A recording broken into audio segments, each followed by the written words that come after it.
problemas respiratórios, e em seguida eu vou pegar e vou colocar em relação os tópicos dos trabalhos que vocês precisam fazer. Aí a gente já suprime isso, né? Foi até um pedido, acho que do Felipe, né? E foi um pedido, acho que de uns 3 alunos que me pediram, professor, antecipa logo o trabalho para dar mais tempo para a gente fazer.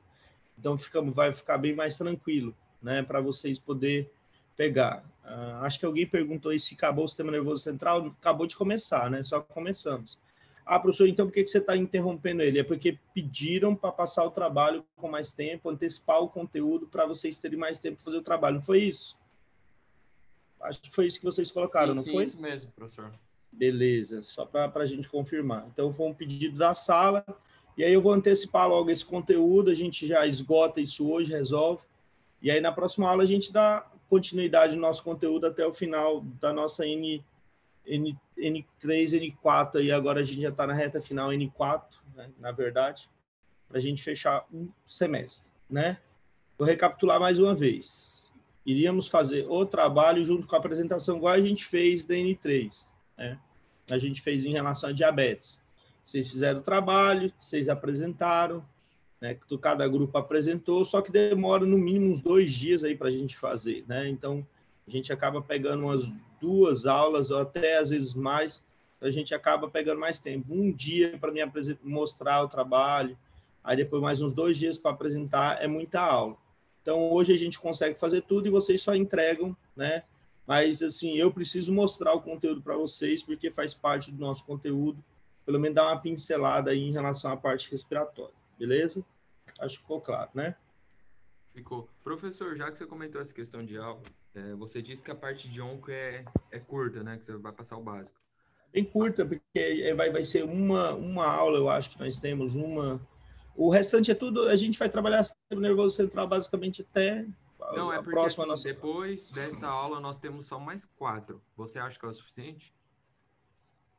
É o suficiente. A gente vai Beleza, trabalhar então. umas 3 aulas. Fechou, então. 3 aulas com o sistema nervoso central. A gente tem. A gente vai falar de próxima aula anticonvulsivantes, né? A gente está terminando parte de hipnose, então hipnóticos, depois anticonvulsivantes. Aí a gente já vai terminando anticonvulsivantes. A gente, fármacos antiparkinsonianos e tratamento de Alzheimer, é poucos medicamentos, é poucos grupos. Depois, o que vai levar um tempinho mais mesmo é quando nós formos falar de depressão e sedação, né? Que aí vai levar mais uma aula. Mas assim, a gente tem tempo bem tranquilo, né? Então, por isso que eu já estou antecipando, justamente sentando e olhando o cronograma que a gente tem de aula até o final. Eu falei assim, acho melhor a gente fazer só o trabalho escrito mesmo, a gente suprime. E onco, gente, é só, né, uma introdução. Onco na prova vai ser uma questão, 2 questões, porque na verdade é só um aparato geral. Na verdade, onco ele nem entrava no conteúdo, eu gosto de colocar, porque eu gosto de dar uma pincelada também, para que vocês já passem por esse conteúdo também, que eu acho que é um conteúdo também relevante, apesar que é mais uma especialidade, né? Eu vou compartilhar aqui com vocês a apresentação que eu fiz para a gente otimizar aqui rapidinho.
lá, pessoal. Então, separei aqui alguns slides para a gente conversar sobre o sistema respiratório. Deixa eu só...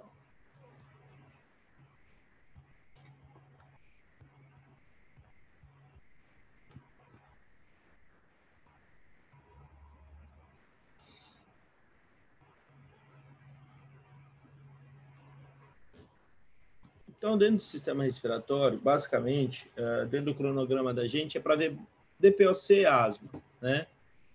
São os únicos problemas respiratórios que nós temos? Obviamente que não. A gente tem rinite, na parte respiratória superior também rinite, sinusite, tudo mais. Mas os dois problemas, né, respiratórios que a gente normalmente aborda, principalmente a parte de DPOC, né, doença pulmonar obstrutiva crônica, tá? Né, que o enfisema ele está dentro aí dessa DPOC, ok? E também a asma, tá? Então, eu vou conversar um pouquinho com você de alguns medicamentos utilizados no tratamento da DPOC, que eles são, né, também muitas vezes utilizados no tratamento da asma. Nós vamos verificar que o tratamento da asma e DPOC eles são bem similares, e é justamente isso aí que os grupos vão trabalhar em relação aos trabalhos, né? A gente vai trabalhar nas duas situações. Nós vamos verificar aqui alguns fármacos que são usados na DPOC, eles são usados na asma. E, basicamente, também alguns fármacos que são usados na asma são usados na DPOC. O tratamento farmacológico é bem similar.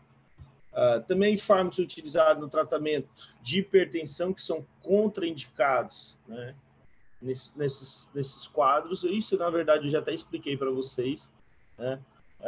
A parte, nós vamos ver que a parte respiratória, quando a gente avalia a parte fisiológica dela, ela é totalmente controlada pelo sistema simpático e parasimpático. E quando nós utilizamos beta-bloqueadores, né, que nós já conversamos, isso foi conteúdo nosso da última prova até, e nós até colocamos lá na prova, né, propanolol e tudo mais, e vocês mesmos explicaram para mim na prova que o propanolol é lipossolúvel, ele não é cardioseletivo, ele se liga em receptor beta-2, ele promove broncoconstrição. Então, na verdade, fica bem claro que o propanolol ele é um fármaco contraindicado em paciente com DPOC, paciente com asma, né? Então não é um fármaco indicado, né? Porque ele pode causar broncoconstrição. Por quê? Porque ele antagoniza efeitos adrenérgicos, né? Ele acaba bloqueando o receptor beta-2 que tem lá no pulmão, né? E esse receptor beta-2, quando ele é ativado, promove-se um efeito de relaxamento da musculatura lisa e, consequentemente, uma broncodilatação.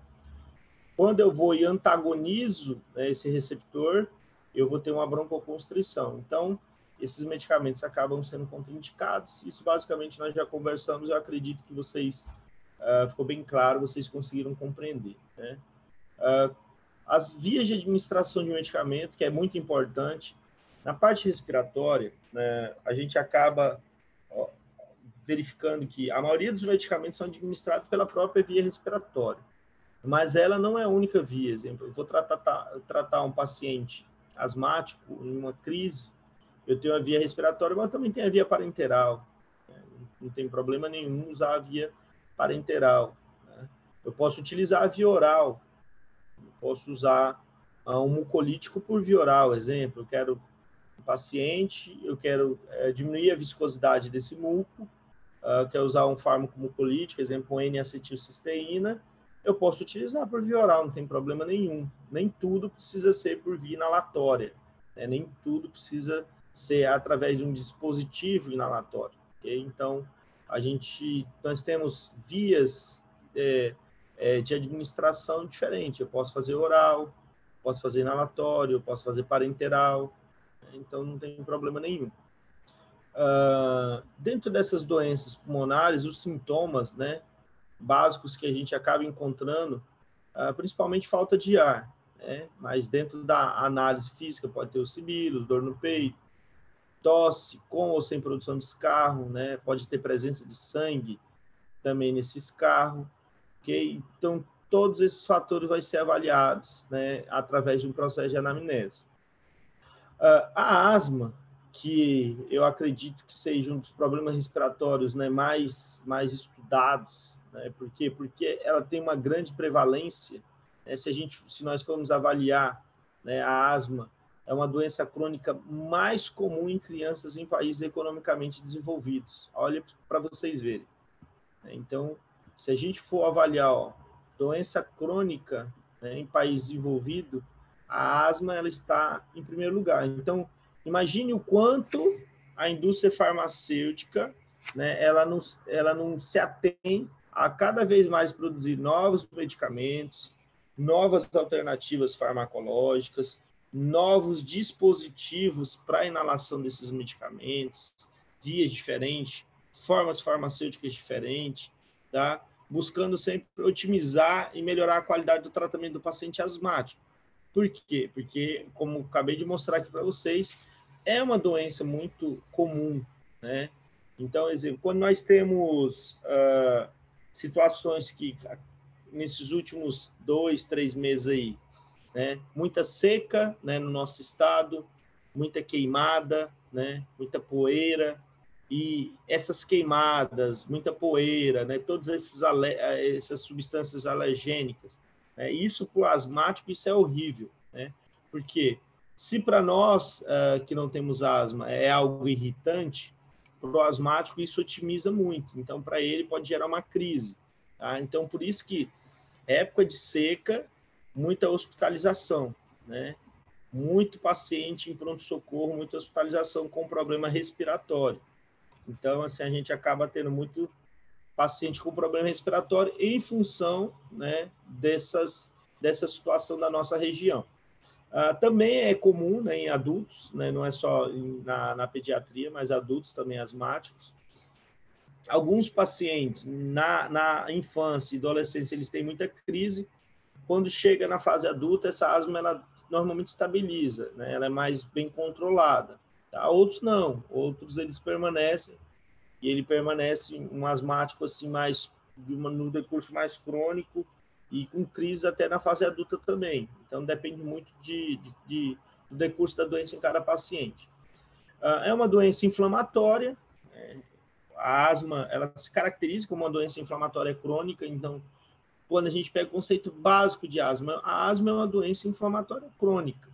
Ela tem um decurso crônico, há um processo inflamatório constante, né, de toda a árvore brônquica, e isso gera uma obstrução. Porém, é uma obstrução reversível. É isso aqui que eu quero que vocês guardem e levem. Vocês médicos, vocês vão reverter a situação, vocês conseguem reverter. Por exemplo, um paciente ele chega lá numa crise de asma no pronto-socorro, e você tem meios farmacológicos para reverter, para desobstruir, né, e fazer com que essa pessoa consiga ter uma melhor troca gasosa, né, uma melhor saturação, ok? Então, viabilizar melhor a parte aérea dela. Já na DPOC é mais complicado, por quê? Na DPOC tem uma lesão irreversível do tecido. Então, você causou uma lesão irreversível. Então, você não consegue reverter a situação. Na asma é só um processo inflamatório. É um excesso de secreção produzida, um excesso por causa do excesso, né, do problema inflamatório. Na DPOC, não. Você teve uma lesão, você teve uma perca tecidual. E essa perca é irreversível. Você não consegue reverter mais. Então, nós temos duas situações diferentes.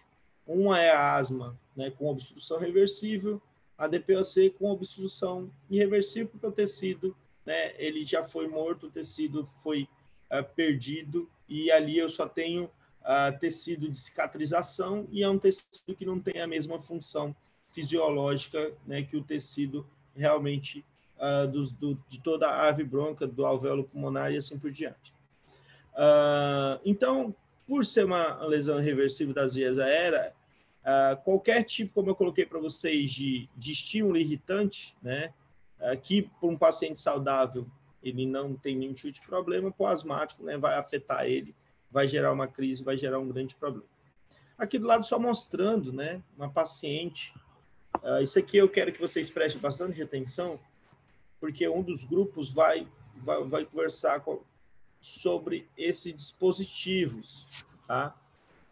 Os dispositivos, pessoal, é interessante vocês conhecerem esses dispositivos, porque hoje nós temos tanto as famosas bombinhas, né, que são dispositivos inalatórios, como nós temos hoje os espaçadores. Vocês estão vendo o espaçador aqui? Deixa eu só tirar essa... melhorar aqui a imagem. Ó, o espaçador, né? Então, esse espaçador, o próprio nome já diz, espaçador. Ele forma um espaço entre a parte aérea do paciente, certo? E o dispositivo. Professor, por que quer gerar esse espaço? Na hora que você dá uma borrifada, né, com o dispositivo, gera-se um jato, né, de medicamento.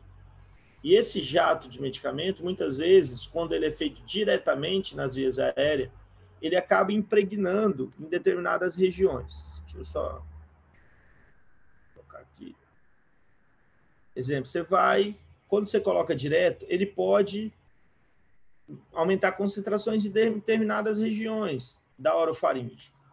Essa concentração, um jato de uma vez, e ele concentra-se em uma região, né, naquele tecido. Imagina se for um corticosteroide.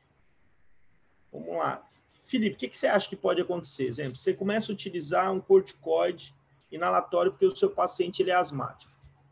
E aí você utiliza beclometasona. Beclometasona, você utiliza ela por via inalatória, certo? Tá? Por via inalatória. E aí você utiliza, e essa beclometasona, que é um corticosteroide, ele começa, né, ter altas concentrações aqui na parte de orofaringe. O que pode acontecer, Felipe? O que você acha?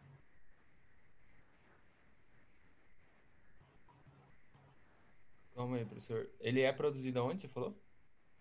Exemplo, você tem lá um fármaco, uma beclometasona. Beclometasona é um corticoide, né? E aí você está usando porque o paciente é asmático. Lembrando que a asma é um processo inflamatório. Se ela é um processo inflamatório, o corticosteroide é um anti-inflamatório, então você ajuda nesse processo, certo? Só que ele pode Mas enganar aí, outras inflamações também, não pode? isso, mas aí sem o espaçador, você não consegue liberar esse jato de forma homogênea. Com o espaçador, você libera ele homogêneo. Ele realmente vai gerar uma nuvem aqui dentro, e essa nuvem vai ser absorvida aqui, né, permeado o trato respiratório com como eu posso falar, as moléculas mais dispersas. Aqui, se você faz o jato direto, esse jato ele pode, né, aumentar concentrações, né, na região de orofaringe. Será que você pode gerar uma diminuição da imunidade nessa região, por ser um anti-inflamatório? Né? Será que você, diminuindo a imunidade na região de orofaringe, será que você pode aumentar a probabilidade do paciente ter cândida? Né? Então, esse é um grande problema. Então, a gente precisa sempre ensinar o paciente a usar, falar da importância do espaçador, que o espaçador ele é importante, né, para deixar, né, esse medicamento mais disperso na absorção, e sempre falar também do paciente fazer uma boa higienização, tá? Ele higienizar bem após o uso do medicamento, ele fazer uma boa higiene oral. Isso é muito importante. Tá? Então, essas informações, elas parecem não ser tão relevantes como prescrever o medicamento, mas elas são, sim, extremamente relevantes, porque são informações que vão ajudar tanto na qualidade do uso do medicamento, tanto que como vai prevenir alguns efeitos colaterais que podem acontecer, né? Um deles aí, aumentar a probabilidade de infecções, né, por fungos oportunistas, aí no caso da Cândida, na região de orofaringe do nosso paciente. Então, uma asma grave, né, aguda, ela também pode ser conhecida como mal asmático, não é facilmente revertida, né, mas pode ser revertida, e ela causa uma hipoxemia, né, uma diminuição da taxa de oxigênio no sangue. Então, vai diminuir o quê? A saturação do paciente, a saturação de O2, né? Então, essa diminuição da saturação vai, obviamente, necessitar de uma intervenção, muitas vezes necessita de uma hospitalização, por isso que, como eu falei para vocês, na época de queimada, na época de muita poeira na nossa cidade, quando nós procuramos os prontos-socorros, né, a gente chega nas urgências, nas emergências hospitais, está lotado, né, de paciente aí asmático, né? Os hospitais tudo cheios, okay? Por causa da hospitalização. Pois a condição ela pode ser fatal e exige um pronto e enérgico tratamento. Eu sempre dou essa mesmo exemplo quando eu falo desses medicamentos. Eu nunca esqueço um dia uma colega minha de sala de aula. Ela é até professora hoje também, e professora também de farmacologia. Foi uma colega, nós estamos juntos, e ela é asmática. E a asma dela é uma asma bem grave. Tanto que ela anda o tempo inteiro com os dispositivos inalatórios dela, os medicamentos dela. Mas teve um dia que a gente estava estudando, eu lembro, e a gente estava fazendo um trabalho na biblioteca, saímos e fomos para a sala. Ela teve uma crise. Nessa crise, quando ela pegou a bolsa dela, cadê o medicamento? Cadê? Ela não estava com medicamento, no meio de uma crise. Imagina a pessoa que sabe que ela tem uma asma grave, ela já entendia um pouco de medicamento, quando foi pegar o medicamento não achou, a pessoa fica mais nervosa ainda, e aí piora mais a situação, né? Tivemos que ligar para o bombeiro, veio correndo, né? Ainda bem que conseguiu atender ela, levar para o hospital, deu tudo certo. Mas é um grande problema, é um grande risco, porque pode ser fatal, né? Pode ser fatal. Pode gerar um problema respiratório grave, né? E, consequentemente, uma parada cardiorrespiratória. Então, como eu coloquei para vocês, não, a própria asma ela é caracterizada pela inflamação das vias aéreas, ok? Existe uma hiperreatividade brônquica, né? E isso que gera essa exacerbação inflamatória, e, consequentemente, isso aqui, ó, eu tenho lá a parte da árvore brônquica e desobstruída, normal, e aqui a obstrução que acontece. Lembrando que a obstrução ela é reversível, né? Mas eu vou precisar intervir com medicamentos, né? Então, essa opção sempre eu preciso pensar que é reversível, para que eu possa diferenciar bem do enfisema, tá? O enfisema já não tem essa mesma situação de ser reversível, ok? Coloquei aqui para vocês alguns medicamentos, né, para a gente poder discutir, o pessoal que vai fazer o trabalho também ajudar aí na pesquisa, vai facilitar bastante a vida de vocês. A gente está na reta final aí para a gente poder otimizar o nosso tempo que a gente tem para terminar o nosso semestre, na verdade o nosso ano, né? Então nós temos os broncodilatadores agonistas, beta. Gente, não precisa saber muito, né? Se eu sei a ação da noradrenalina e da adrenalina sobre os alvéolos, eu sei o que esse medicamento faz. Eu tenho que pensar assim, ó, ele se liga no mesmo receptor que a nora liga e que a adrenalina liga, né? No mesmo receptor, certo? Proporciona um efeito similar, né? Um efeito agonista, ativa o receptor. Então, o que a adrenalina, a noradrenalina promove na parte respiratória, né, sobre o tecido alveolar, a mesma coisa o medicamento vai fazer, tá? Então, ele vai ter uma ação agonista, ele vai estar ativando o receptor. E aí nós dividimos eles de curta duração, né, medicamentos que têm uma ação mais curta, e medicamentos que têm uma ação mais longa. Exemplo, fenoterol tem uma ação mais longa, já o salmoterol e o fermoterol têm uma ação mais curta, tá? Então, os medicamentos, eles têm diferença entre eles, tá? O sabutamol, bastante utilizado, só que o sabutamol é mais usado, né, em xarope. Hoje a gente tem alguns dispositivos com sabutamol, mas ele era mais utilizado em xarope, ok? Agora nós temos um efeito colateral desses medicamentos, né, entendendo que ele é um agonista adrenérgico. Qual que é o principal efeito colateral deles, pessoal? Se eu sei que ele é um agonista adrenérgico, qual que vai ser o principal efeito colateral do medicamento? Se ele não for tão seletivo? Cardíaco. Cardíaco, né? Se eu falei lá que o antagonista não seletivo, antagonista beta, trazia problema respiratório, o contrário é a mesma coisa. Se eu tenho um agonista também que não é tão seletivo, ele vai trazer problema cardíaco. Ele vai promover o quê? Um ataque cardíaco. Então, no momento do uso, eu preciso entender. Aí eu tenho um paciente cardiopata, que já tem um problema grave em relação ao controle pressórico. Posso usar o fármaco? Até pode, desde que você acompanhe, né? Com a prescrição médica, ele avaliando, e se for extremamente necessário o medicamento, usa. Mas tem que entender que a resposta que ele vai promover. Então, isso é muito importante, essa compreensão. Eles atuam, né? Como esses fármacos eles atuam? Então, na asma, eles promovem uma dilatação dos brônquios, então por isso eles são broncodilatadores, né? Eles promovem uma ação direta, né, sobre os receptores beta-adrenérgicos da musculatura lisa. Lembrando que esse receptor beta-adrenérgico, né, esse receptor beta-2, é um receptor metabotrópico, é um receptor acoplado à proteína G, tá? Sendo antagonistas fisiológicos dos broncoconstritores. Relaxa a musculatura brônquica, né, quaisquer que sejam os espasmógenos envolvidos, também inibe a liberação de mediadores, né, de mastócitos, né, de fatores de necrose tumoral alfa, né, do monócito, além de aumentar a remoção do muco por ação sobre os cilos.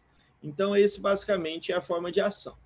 A parte mais molecular mesmo, mostrando a ação sobre o receptor e o mecanismo de sinalização intracelular, eles atuam sobre o receptor, basicamente sobre o receptor beta-2, como nós conversamos, né?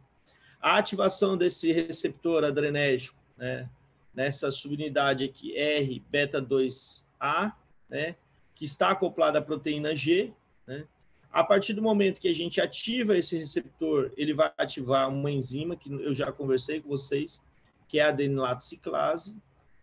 Ativando a adenilato ciclase, se ela é uma enzima, ela vai catalisar uma reação. A catálise da reação nada mais é que converter o AMP, né, que é o adenosina trifosfato, em adenosina monofosfato cíclica, né, o AMP cíclico. Então, o principal fator que eu vou ter de resposta é o aumento do AMP cíclico. O aumento dele, beleza? A partir do aumento do AMP cíclico, o que vai acontecer?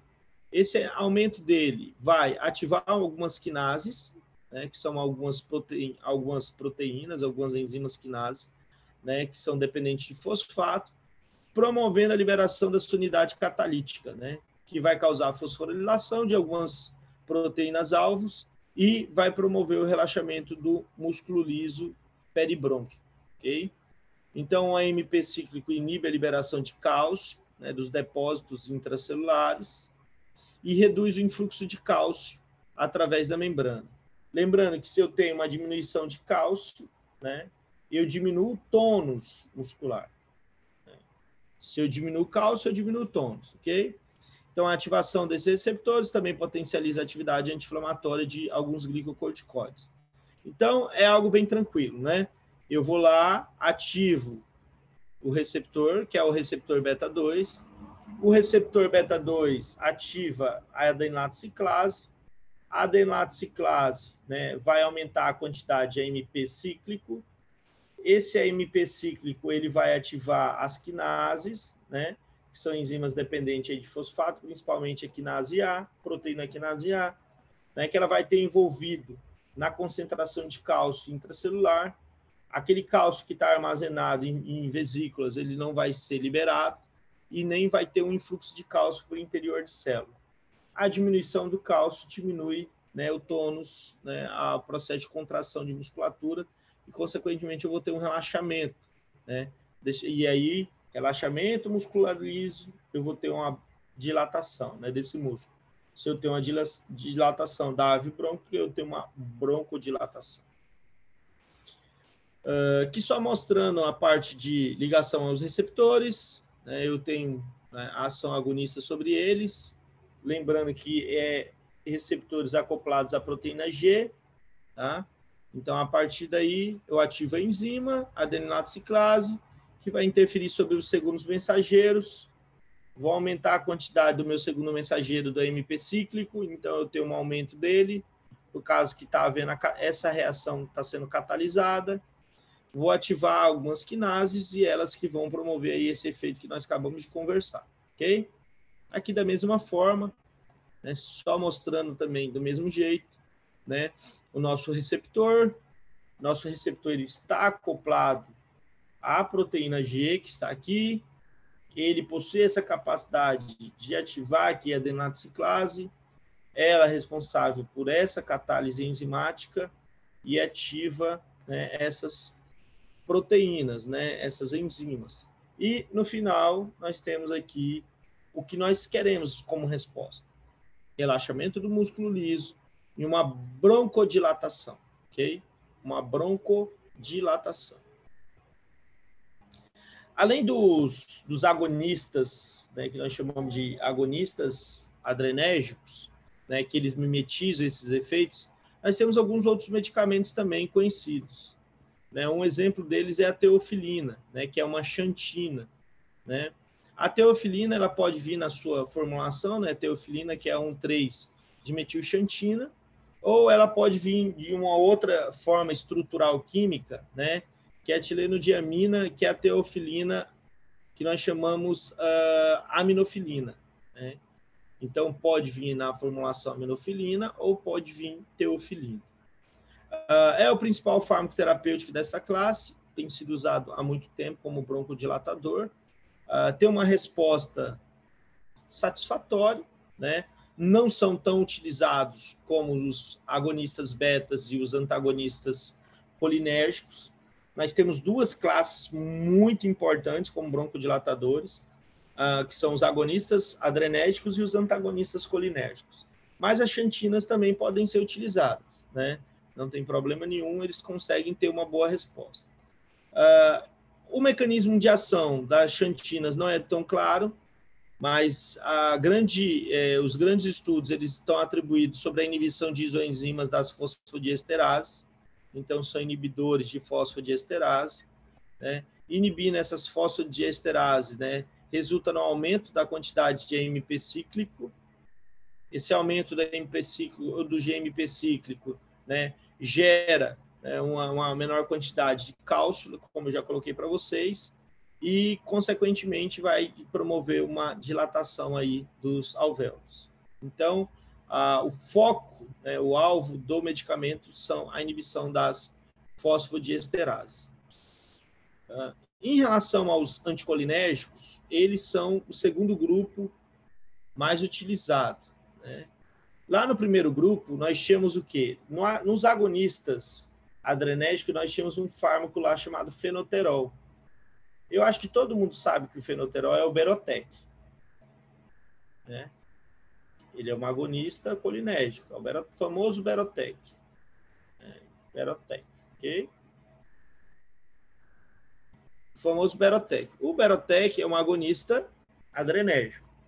O hipatrópio é o famoso Atrovent. Então, são os dois medicamentos broncodilatadores que nós mais utilizamos. Atrovent, Berotec. Berotec e Atrovent. Então, assim, muito usado esses fármacos, tá? Muitos pacientes se utilizam e é os dois broncodilatadores mais comercializados, vocês podem ter certeza, ok? Tanto o fenoterol como o hipatrópio, tá? Com o nome Berotec e Atrovent.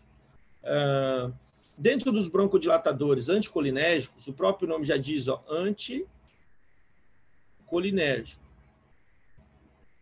A via colinérgica ela é promovida por quem? Pela acetilcolina, certo? A acetilcolina faz parte de qual sistema nervoso? Na periferia, do parasimpático. Então, eu consigo antagonizar efeitos parasimpáticos. Qual o efeito parasimpático, né, sobre a parte de musculatura lisa? O efeito dela é promover uma broncoconstrição. Se eu antagonizo, eu vou ter o quê? Uma broncodilatação. Então, os efeitos do fármaco é antagonizar a acetilcolina. Né? Sobre quais receptores? Sobre os receptores muscarínicos. Lá nos adrenérgicos, nós tínhamos os receptores beta. Lembrando que a parte adrenérgica a gente tem receptor beta e receptor alfa. E aqui é reverter os efeitos muscarínicos, tá? Porque também nós temos os receptores muscarínicos e nicotínicos. Mas, nesse caso, o medicamento age sobre receptores muscarínicos, que também são receptores metabotrópicos. Como mecanismo de ação, então ele atua bloqueando os receptores muscarínicos. Se é um antagonismo, é um bloqueio. Eu não posso nunca esquecer, né? Porque se eu esquecer eu concedi antagonismo e agonismo, aí eu acabo me perdendo. Então, ele promove esse bloqueio, ele promove esse antagonismo, tá? No pulmão, inibindo a broncoconstrição e a produção de muco nas vias aéreas. É um bloqueador muscarínico, né, não seletivo, e não se difunde no sangue. Porque, imagine, se ele se difundisse, ele causaria efeitos anticolinérgicos em outros tecidos. Nós não temos acetilcolina presente só no pulmão. Nós temos em outros locais importantes, né? E também a nível do sistema nervoso central. Imagine efeitos anticolinérgicos na sinapse colinérgica. Olha o dano que nós causaríamos, né, à neurotransmissão. Então, nós não temos. Por quê? Porque o medicamento não se difunde no sangue, né? Então não produz esses efeitos. Ele é um derivado sintético da atropina, né? É uma amina quaternária, se não atravessa a barreira hematoencefálica, algo muito importante para nós. Por quê? O que nós temos lá no sistema nervoso central? Nós temos muita acetilcolina. Por quê? Nós temos a acetilcolina na periferia, mas nós temos a acetilcolina também no sistema nervoso central. E lá ela tem funções cognitivas muito importantes. Estudos pré-clínicos, eles apontam, né, que ela consegue inibir os reflexos mediados pelo nervo vago por antagonismo do receptor de acetilcolina. Tá? Agentes anticolinérgicos previnem aumento da concentração intracelular de cálcio. De novo, né, o cálcio. Você vê como o cálcio é importante, né, gente? E aí, às vezes, quando começamos a estudar bioquímica, fisiologia, né, antes de termos uma compreensão, todo mundo pensa que o cálcio é só para formar o quê? Osso. Cálcio forma osso, osso, cálcio, osso, só se usa cálcio para isso. Né? E o nosso corpo, o cálcio é tão importante em tantas vias metabólicas, né? Então, consegue prevenir esse aumento da concentração do cálcio, né? Provocado pela interação da acetilcolina com o receptor muscarínico no músculo liso. A liberação de cálcio é mediada pelo sistema de segundo mensageiro, né? E nesse caso aqui, os dois segundos mensageiros é o IP3 e o DAG, que é o inositol trifosfato e o diacilglicerol. A broncodilatação observada após a inalação é devido primariamente à sua ação local, especificamente no pulmão, não apresenta natureza sistêmica, como eu já tinha colocado para vocês, e nem atravessa a barreira hematoencefálica. Só mostrando aqui a diferença dos receptores. Lembra que eu falei para vocês, ó, a acetilcolina tem os nicotínicos, não é esse que ela interage sobre os receptores muscarínicos, tá? Então, sobre esses aqui. Receptor nicotínico, ele é um receptor que é um canal iônico dependente de ligante, né? Muscarínico é receptor metabotrópico, né? É um receptor tipo 2. Lembrando que o ionotrópico é do tipo 1, metabotrópico do tipo 2, os dependentes de quinase tipo 3 e os nucleares do tipo 4. Aqui terceiro grupo de fármacos, na verdade um quarto grupo de fármacos, né? Falamos de agonistas adrenérgicos, falamos ali rapidinho das xantinas, falamos um pouquinho dos anticolinérgicos e agora nós vamos falar um pouquinho dos corticosteroides, também de uma forma tranquila para que vocês possam compreender. Professor, nós temos... Oi, pode falar.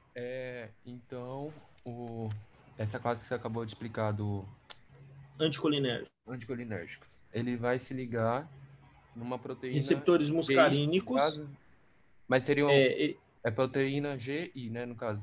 Por ser... Isso. Tá, beleza, então. Isso. Né, lá de receptores muscarínicos. Tá? Lembrando que os receptores acoplados à proteína G, eles podem ter ações sobre a adenilato ciclase, né? E se for sobre a adenilato ciclase, vai interferir sobre a AMP cíclico, ou ele pode ter ações sobre a fosfolipase C. Se ele tiver ação sobre a fosfolipase C, ele vai interferir sobre inositol trifosfato e diacilglicerol, que é justamente isso que aqui ele faz, certo? Então, os segundos mensageiros, né, aqui no caso dessa inativação desse receptor que interfere, é em relação ao diacilglicerol e inositol trifosfato. E lá, quando nós falamos do agonista adrenérgico, era sobre o AMPC. Os dois principais corticosteroides inalatórios que nós utilizamos é a beclometasona e a budesonida. Tá? São dois corticoides inalatórios bastante utilizados. A budesonida ela é bastante utilizada para a parte respiratória superior. Pacientes que têm problema de rinite, pacientes com problemas mais respiratório superior. E a beclometasona acaba sendo mais utilizada para via respiratória inferior, né? Parte mesmo de asma, né? As DPOCs, bronquite, enfisema, tá? Então, normalmente dividido dessa forma. Hoje são amplamente utilizados porque os corticosteroides são realmente os fármacos assim, de primeira escolha para asma, gente. Não tem muito o que falar. Na DPOC, vocês têm que colocar uma informação e guardar. Corticóide na DPOC não é sempre que você vai usar. Raramente você vai usar. Se você pegar os artigos científicos, né, os melhores artigos, eles não vão trazer boa eficácia farmacológica para corticoide em paciente com DPOC. Porque o problema no DPOC não é um processo inflamatório crônico. O problema do DPOC foi muitas vezes a exposição a uma determinada substância extremamente irritativa e que causou uma lesão, mas uma lesão irreversível daquele tecido. Então, o paciente teve uma exposição, exemplo. Vamos colocar um exemplo aqui, tabagismo. E isso causou, né, um dano tecidual ao pulmão e chegando ao ponto do paciente ter uma boa parte desse tecido comprometido e gerou ali um dano, né? E é um dano irreversível. Outra coisa é uma doença inflamatória, que por esse processo inflamatório ele obstrui, né, toda a árvore brônquica. Então, uma situação é bem diferente da outra. Então, por isso que usar corticosteroide na asma é muito importante para reduzir o processo inflamatório. Na DPOC, tem que ser bem avaliado se existe necessidade sim ou não. Não estou colocando que nunca vai ser utilizado. Eu estou colocando que não é um fármaco de primeira escolha, não é uma indicação comum na DPOC. Como todo mundo já sabe, os corticosteroides, eles partem da síntese, né, através da estrutura do colesterol, né, dessa parte esteroidal do colesterol, né, a formação deles, dos glicocorticoides. Tá? Seu mecanismo de ação, gente, é bem complexo, né?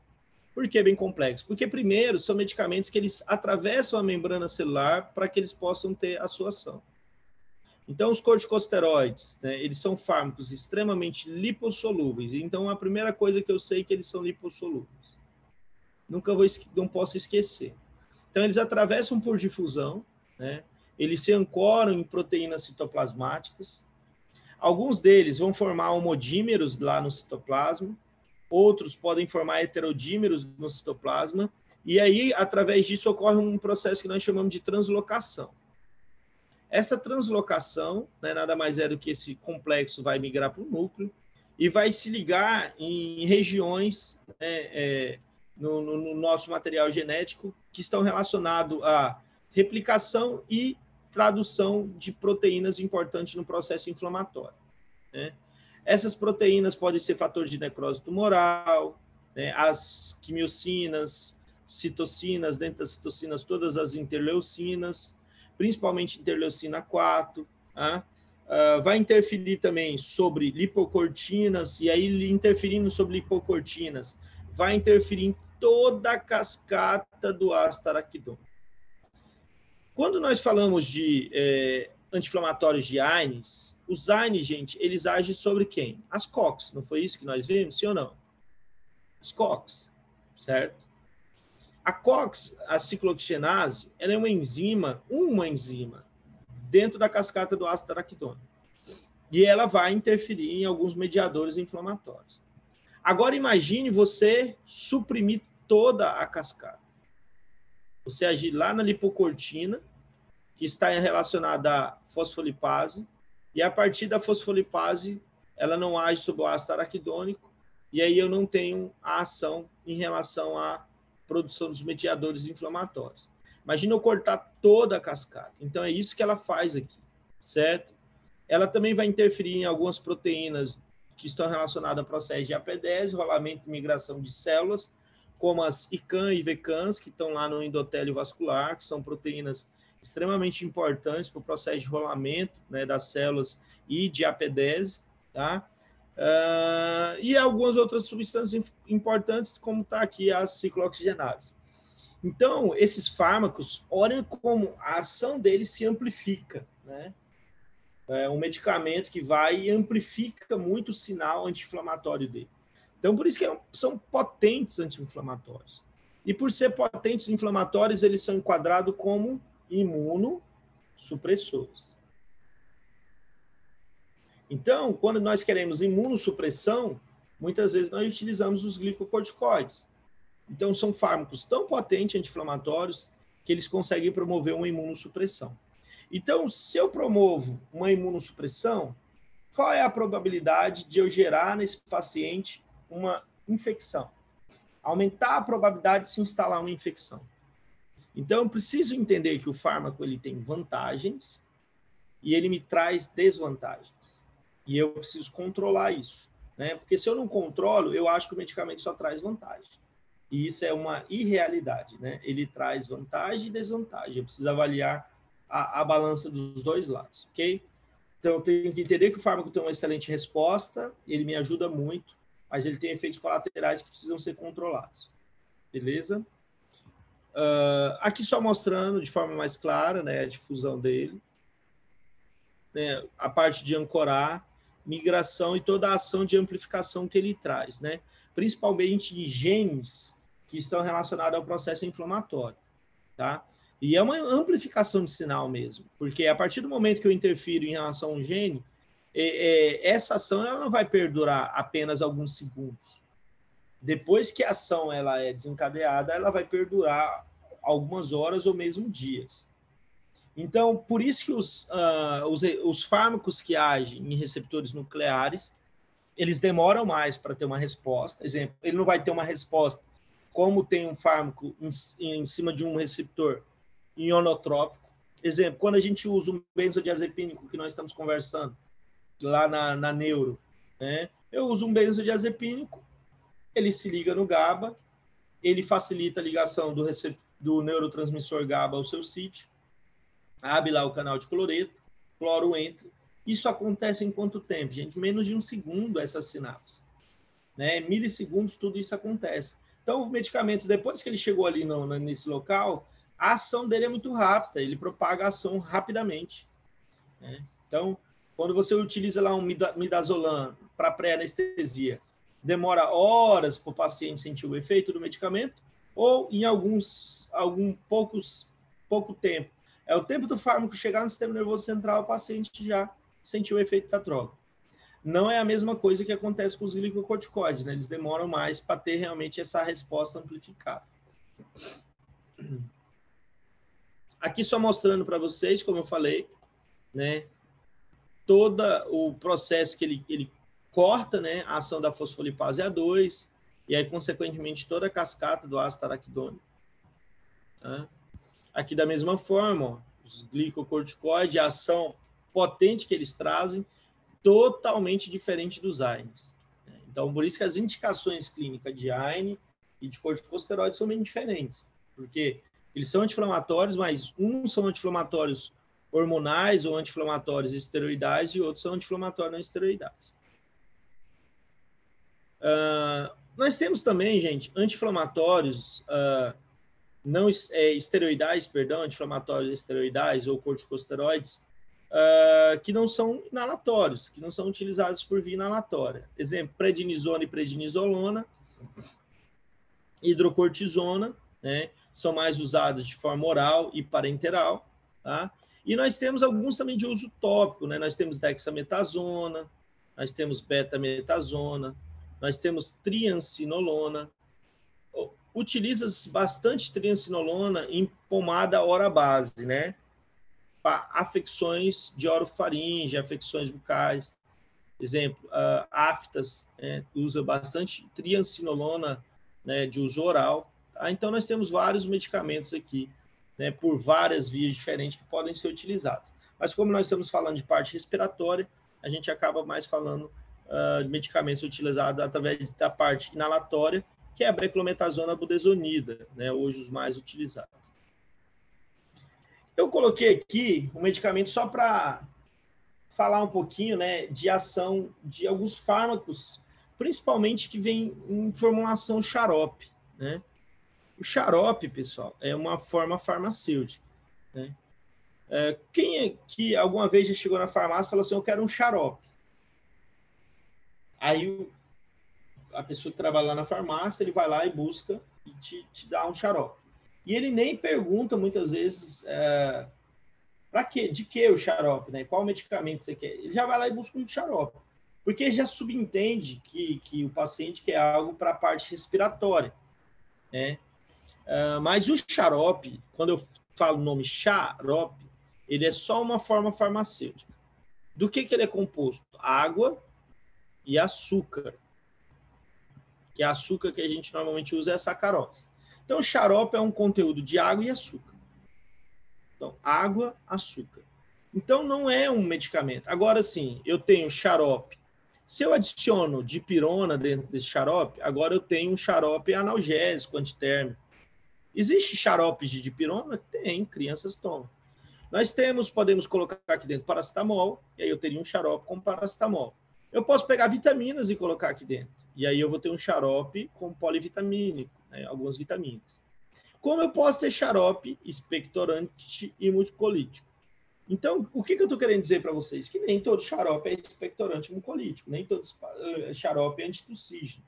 Então, o xarope é só um termo utilizado para uma forma farmacêutica que acaba que é muito utilizado para falar de medicamentos para tratar parte respiratória, né? Diminuir a viscosidade do muco e assim por diante. Agora, assim, qual a importância que tem um mucolítico, um antitussígeno, um expectorante para a parte terapêutica, para a parte clínica? Gente, pouca. A importância é mínima. Não são medicamentos extremamente eficazes, não são medicamentos que vão fazer realmente uma resposta, né, diferenciada para o paciente. Então, normalmente, não tem muito porquê de utilização em várias situações. Exemplo, quando eu utilizo um antitussígeno, a tosse é um reflexo fisiológico. Quando você está tossindo, é porque você está querendo expelir algo. E isso é muito importante.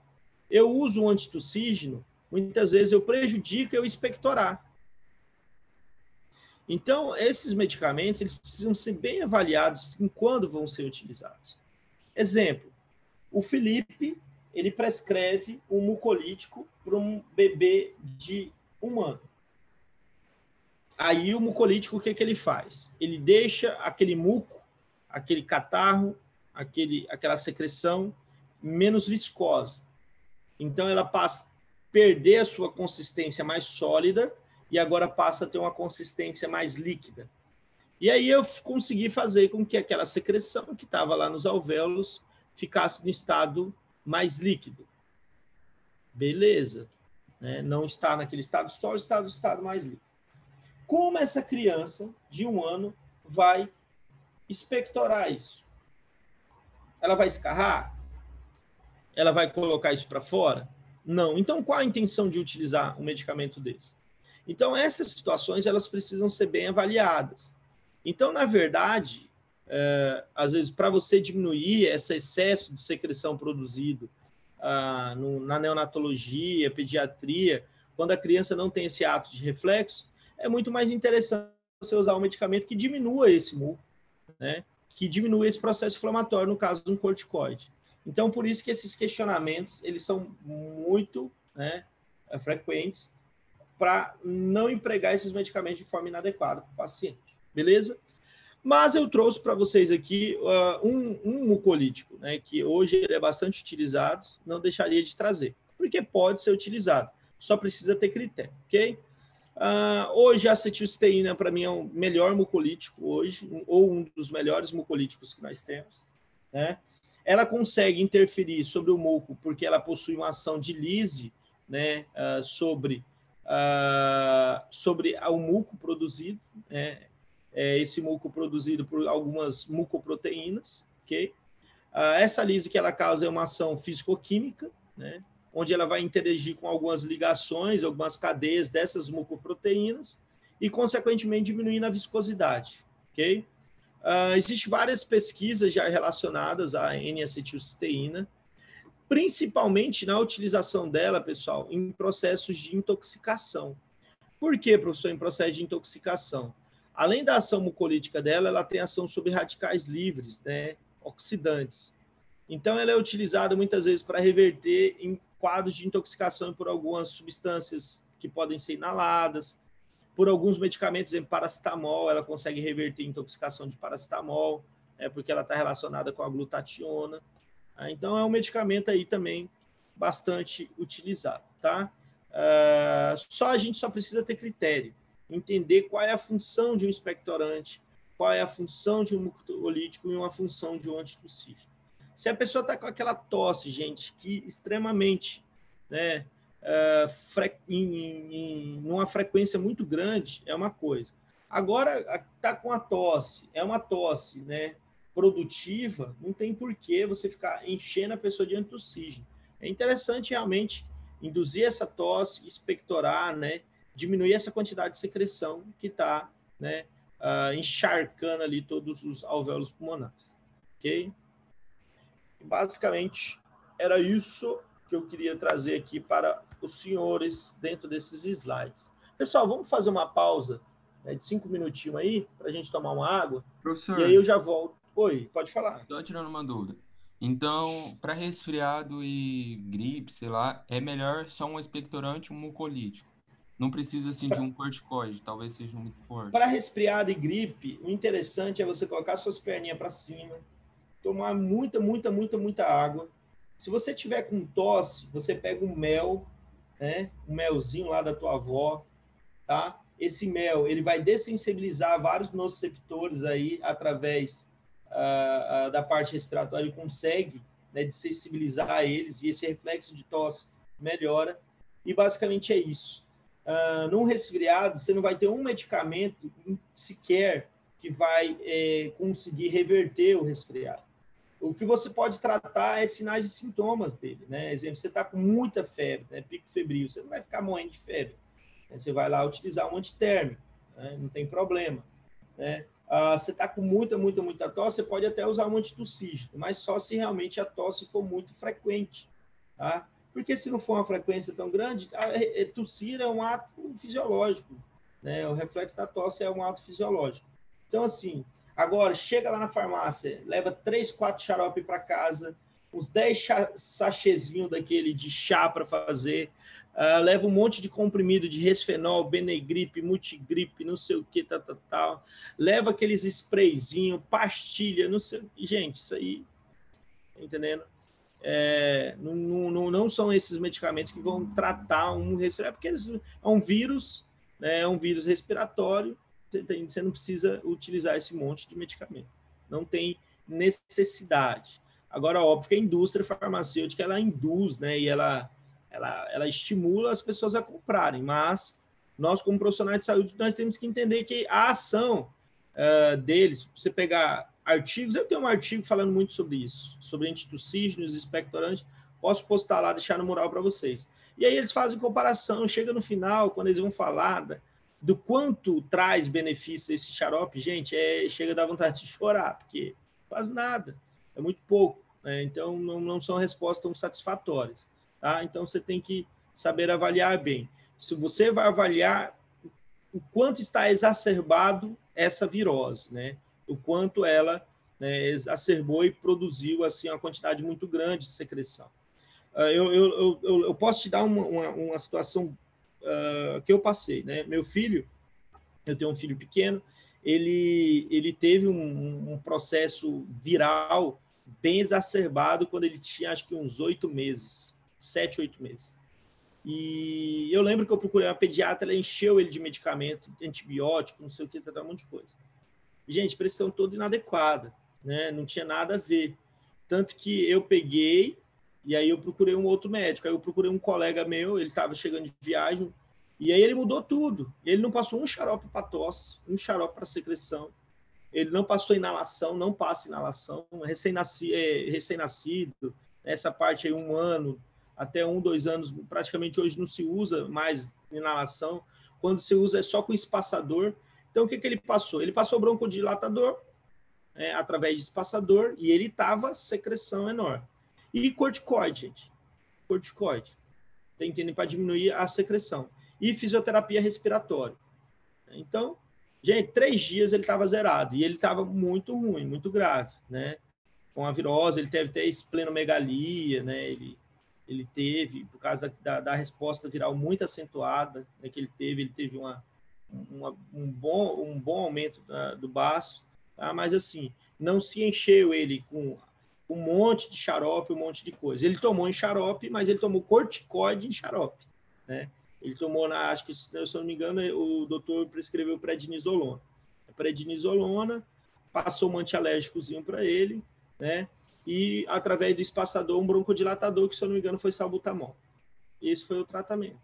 Então, não tem lá ambroxol, acetilcisteína, guaifenesina, bromexina, né? Aquele monte de coisa que o pessoal está acostumado a tomar, né? Que é o famoso Bisolvon, né? Esses medicamentos aí da vida que todo mundo está acostumado a utilizar.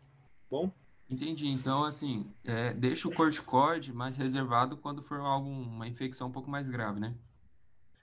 Quando você tem lá um congestionamento da parte respiratória extremamente exacerbada, você usa o corticoide para reduzir esse processo inflamatório. Então, em criança, quando tem essas crises assim, né, em paciente asmático e tudo mais. Adultos, né, essas famosas viroses que a gente tem, não tem problema você utilizar um mucolítico. Quando o paciente está muito carregado e em dificuldade de expectorar, você usar um mucolítico, né, e não ficar usando um monte de antitussígeno, porque o paciente precisa tossir, eliminar essa secreção, né, tem problema utilizar, mas tem que ter muito critério. O que não dá é encher o paciente de xarope e achar que vai resolver a vida dele. E não entender como cada substância ela funciona. A acetilcisteína é um mucolítico, o ambroxol é um antitussígeno, guaifenesina, né, tem uma ação antitussígena. Então, exemplo, se você usar um xarope de dexclorofenamina, já é um antihistamínico, é mais para a parte alérgica, vai agir mais sobre mastócito, histamina e assim por diante. Então, cada um tem uma função, né? Então, a gente só precisa compreender muito bem isso, quando utilizar um ou outro, né? São medicamentos, podem ser utilizados, mas eu só não posso achar que eles são fármacos milagrosos e que eles são muito importantes no processo da virose. Não, não são. Tá? O repouso, né, a ingestão de líquido, né, é muito mais significativa do que isso. Okay? Outra coisa é a própria vitamina C também. Né? As pessoas se enchem de vitamina C. Gente, vitamina C é algo preventivo. Vitamina C é algo para você tomar, melhorar a sua imunidade, e quando você tiver, né, qualquer tipo de infecção, o seu corpo vai estar com uma resposta imunológica melhor. Né? Não é para o decurso da doença, se encher de vitamina C não vai adiantar nada. Beleza? Beleza, professor, valeu. Deixa eu só voltar aqui. Pessoal, então 5 minutinhos lá para todo mundo. Tá bom. Cafezito. Fechou.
Voltando, pessoal.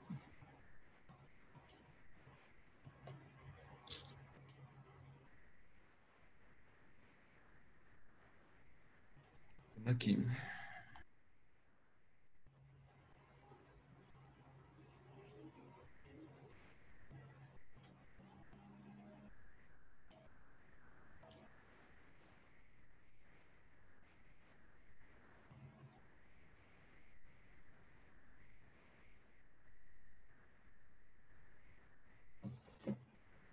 Saiu o calendário de prova já, gente? Saiu não, né?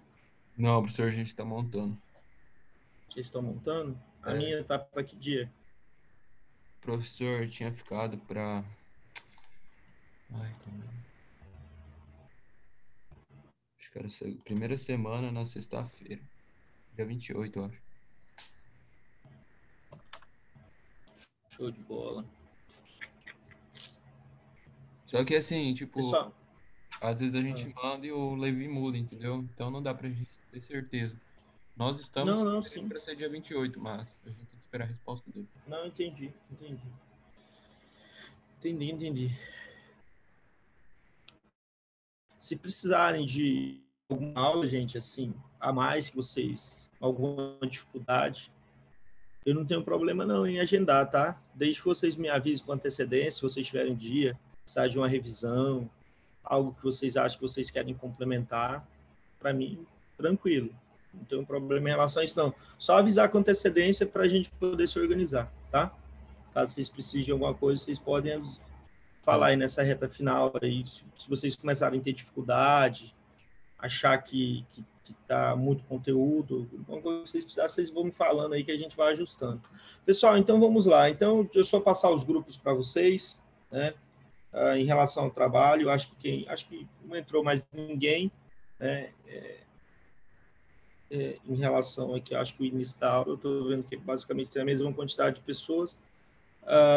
Eu dividi em grupo. O de vocês, que é 5 ou é 6 de vocês? A sala de vocês? Sei que não é 5, né?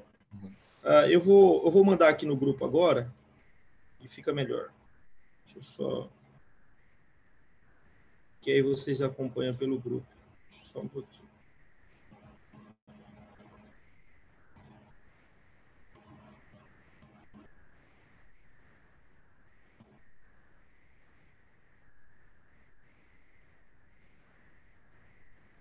Então, nós temos 5 tópicos, né? E aí está na ordem, grupo 1, 2, 3, 4, 5, para que a gente possa fazer o nosso trabalho e a gente concluir essa parte aí que faltava, tá? Então, consegui hoje fazer uma aula expositiva com vocês a respeito, né? A gente já consegue fechar isso. A data do trabalho eu vou deixar lá no mural, tá? Aí eu deixo lá bonitinho lá no mural, fica melhor. Eu tenho que até dar vou colocar até os conteúdos, né? Faltou colocar os conteúdos que a gente viu lá no mural também. Eu vou estar colocando. E aí eu coloco a data de entrega, né? Mas vai estender lá para o final da N4, eu estendo a data para vocês, tá? Então, o primeiro grupo vai falar da fisiopatologia da asma, basicamente que eu coloquei ali, né? Falar um pouco da fisiopatologia, de curso, né? Da doença em si.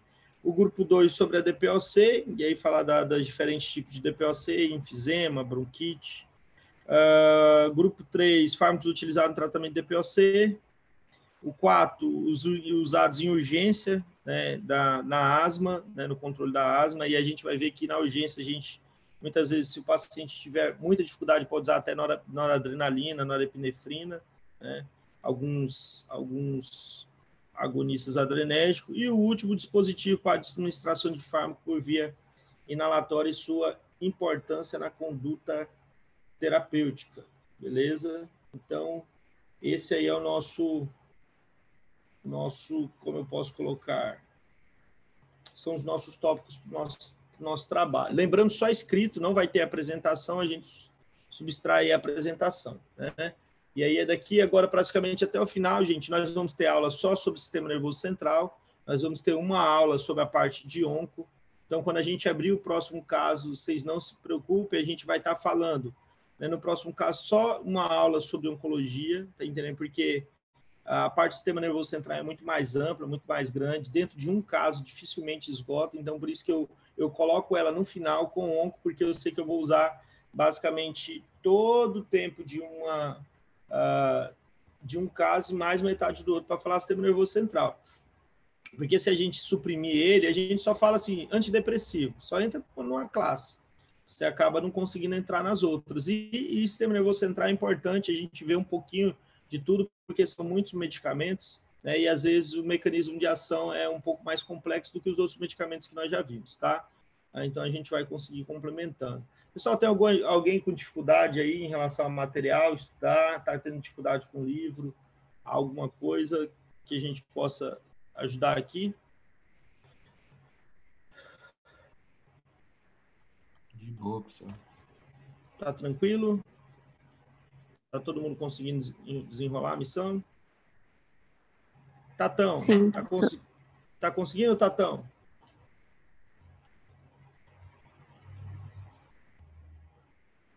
Então tá aí dormindo.